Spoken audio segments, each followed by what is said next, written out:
exclusion and particularism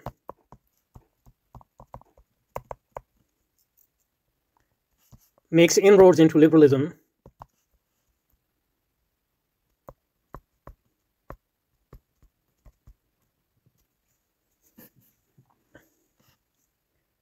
not just at practical level, but at theoretical level, in spite of, not because, in spite of its universalism. In spite of its universalism. And there are various ways it can do, as it can do with any other universalist doctrine like Christianity or Islam. Well, they are fully universalist, but even at the level of theory, particularism, legitimate or illegitimate particularisms become part and parcel of it. And it's important to understand those particularisms and how they coexist with apparent universalism. That's important to understand. One of the way particularism, even at the theoretical level, becomes legitimized in liberalism is through the concept of reason, for example. If what gives us moral worth is our freedom, and freedom is defined as a capacity, as a negative freedom and positive freedom, but this freedom is related to reason. So it is our rational capacity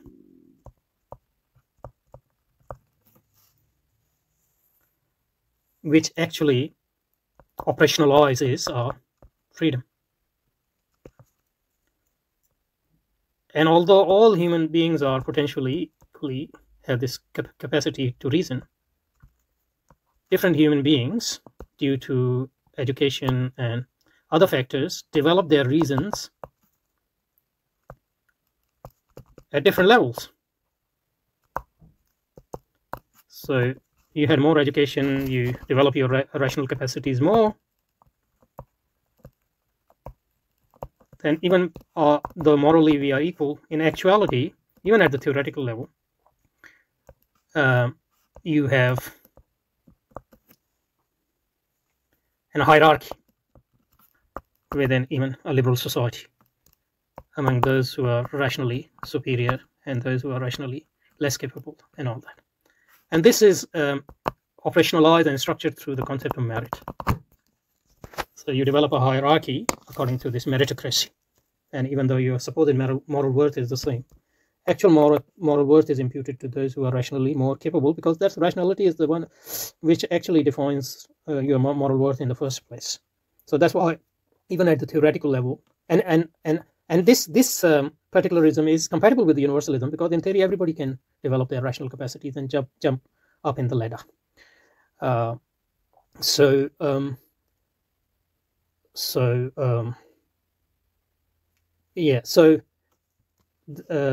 Through this hierarchy become part and parcel of a liberal society. Yeah, the hierarchy is part and parcel of Christian society and Islamic society as well. Even though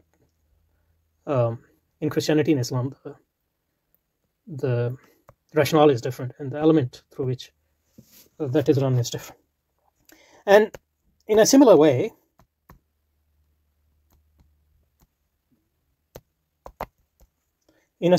because rational capacity is what defines human beings and their moral worth, and their capacity for freedom and to actualize freedom, it is also possible that you delegate certain people, human beings, to pre-human status based on the claim that their rational capacity is so weak that they are actually not human beings or not fully human beings. And then you can justify non-equal and even repressive and immoral and even barbaric treatment of such supposedly less than human humans on that ground. So during the during European colonialism and imperialism, even today. So this obviously in early colonialism through the genocide of and mass killing of Americans and Indians and New Zealanders and Australians, I mean indigenous people, was justified on this very basis.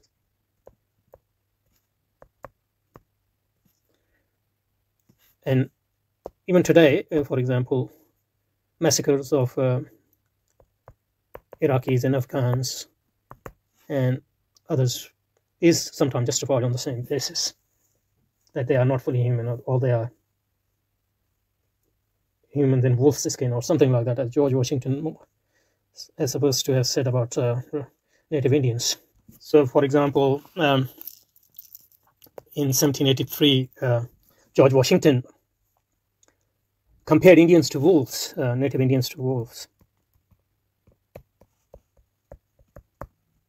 saying that both being beasts of prey, though they differ in shape. And his policy of destroying total destruction of Indian settlements was based on these sentiments. So in a similar manner, the superiority or racial superiority of European men and increasingly women has been, and even today has been, justified even theoretically on the ground that they are rationally more superior, so they are